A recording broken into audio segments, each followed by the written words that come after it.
लोकसभा निवडणुकीच्या प्रचारासाठी राज्याचे लोकप्रिय उपमुख्यमंत्री श्री देवेंद्रजी फडणवीस यांच्या उपस्थितीत ठाण्यात आज कार्यकर्ता मेळावा झाला।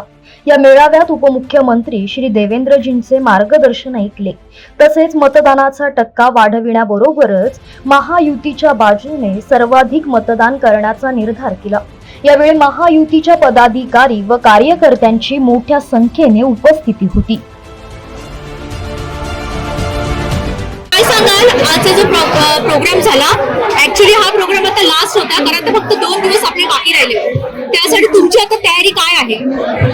आज जसं तुम्हाला माहिती असेल, आमचे डेप्युटी सीएम माननीय देवेंद्र फडणवीस साहेबांनी इथे सभा घेतलेली आहे। सर्व आम्हा मतदारांना त्यांनी एक संदेशही दिला आहे की येत्या 4 तारखेला बहुसंख्येने आपण इथे निवडून आणायचे। त्याची आमची पूर्ण महिलांची आणि पूर्ण ठाण्याची तयारी अशी असणार आहे की आम्ही सकाळी 7 पासून अगदी सगळे एकदम तटस्थ राहून आम्ही सगळ्या लोकांना बाहेर काढू, मतदानाचं आवाहन करू आणि जास्तीत जास्त टक्के मतदान कसं वाढेल हाच आमचा उद्देश असेल। धन्यवाद मॅडम, तुम्हाला सगळ्यांना पाहून खूप जनसंख्या वाढली आहे तुमच्या लेडीजमध्ये। तुम्हाला खूप खूप धन्यवाद मॅडम, आमच्या चॅनलला तुम्ही सहकार्य केलं त्याबद्दल। भारत माता की जय, वंदे मातरम, आपकी